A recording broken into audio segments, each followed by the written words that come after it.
Right, I'm going to just go through some of the new plants I've done. And like I say, it is late March. Temperatures have been kind to us. We're not forecasting any frosts in the immediate future. Most of these plants I've done are hardy plants. Anything I'm particularly worried about, I'll just chuck a frost cloth over just for the odd night we do get a frost, if we get any more. So let's start. We've got a sort of, this is what I call the shade border, and we've done a lot of new plantings along here. So we'll start off down this end. So we've got the Pseudopanix Mower's Toes. So that's gone in. Sort of nice dark foliage to contrast between the two facies there, to give us some leaf shape and colour contrast there. I have got a big Tetrapanix here which I transplanted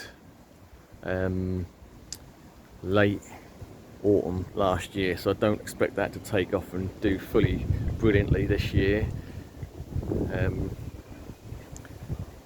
So anyway, that's a different story. Anyway, so let's go back to the new planting. So we've got the Mower's Toes in. I've done a separate video on the Livingstonia chinensis. So if you want to know why I planted that out this early, you have to watch that. So we had an area here where, again, last year I had another smaller Tetrapanix, which I've moved to the front garden now, because that basically nothing would grow underneath because that's shaded so much and zapped the moisture out of the soil. So we had a sort of fairly big open area here. So autumn last year I planted the Schefflera taiwaniana.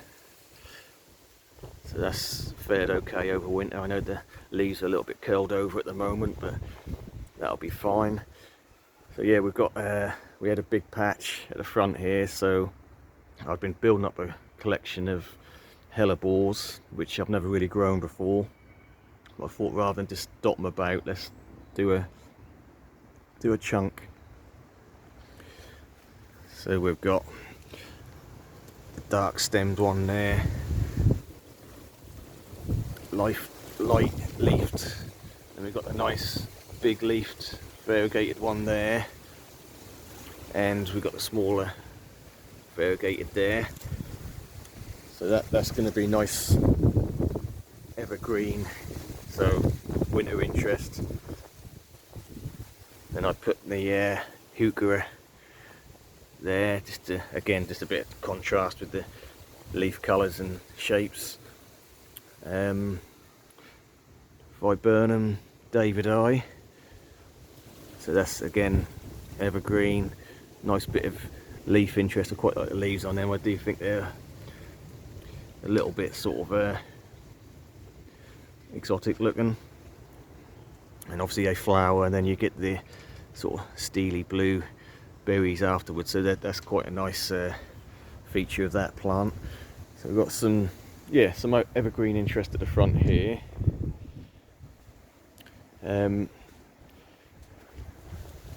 So coming round to a more shady area, so we're underneath the cord lines here, so sheltered, sort of quite a nice microclimate in the winter anyway. That gets very little frost here due to the canopy, and it does get a bit more sun during the winter because the angle of the sun's lower, so that's sort of quite a nice microclimate. So shady in the summer but brighter in the winter, so that's what you want with the canopy overhead. So I've made the decision to get me split leaf philodendron in the ground, because that spent all winter in the summer house and looked fine up to about 3 or 4 weeks ago, and it started dropping leaves. So I thought, we lost most of the leaves anyway, let's get it outside and get a bit of natural light. Now the temperatures have warmed up a bit, and hopefully it'll start kicking into growth. I've actually planted it into the ground this year. I normally just sink the pot in, but what I'm going to do is leave it in the ground and just fleece it over the winter. They are pretty tough, them things. Yeah, so going to sort of the back of the border here behind the tree fern. So again, in the summer this will be quite heavy shade. It only gets sort of a bit of morning sun. So the Fatsia variegata there was already there. That's been there for a couple of years, starting to put on a bit of growth.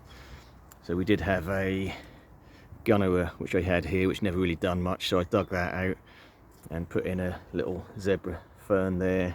I put in some Petasites palmatum, which can be quite invasive, they spread, but like damp sort of shade, so I think that'll bulk out that area a bit. And I just put a little rhododendron in here, and a red robin which I got reduced to £1 from B&M last year, so that's gone in. But if we come round this side,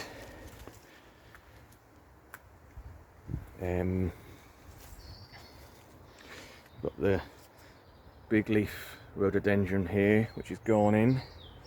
So again, at the back here, as with along here, was just sort of large fuchsia bushes, which I had to remove a couple from this area to get the large leaf rhodie in. But yeah, I'm quite pleased with that. I think that'll take off and do quite well. That's gonna got some nice buds. They're starting to swell now, so they should flower end of April, sort of May time, hopefully. So we've got another red robin in there, and I did, so again that is another B&M pound reduction, you know, for £1. You know, nice evergreen, and you got the red new growth on there. So I moved this little spider's web, which is the other side of the garden, which weren't doing well, so I've moved that there. Not too concerned about that. And I put in again, this is a Petasites. This is like the variegated standard sort of round leaf form, sometimes called butterbur, I think the common name is. So yeah, again that should sort of fill out this area quite nicely as well. So again, this is sort of going to be a damp, shadier area because it gets a lot of water for the tree fern there, which has a couple of leaves have snapped due to the winds, but in general that stayed quite nice and green, which is surprising with the winter we've had. So sort of that's pretty much it for the new plantings this side of the garden. I have started planting up the shade corner, the other side of the garden, but I'm not going to do a video on that at the moment because it's not finished. I've sort of done the backbone of the plant, but I've still got a few bits to do and sort out that area, so I'm not going to go into that right now. But yeah, so in general it's nice to get out, get your hands in the muck and plant things out. Like I say, anything I've planted out is hardy. I'm obviously not planting out any tender plants or, you know, anything that wouldn't survive the winter. This is all hardy stuff. Right, I think we'll leave it there. Thanks for watching.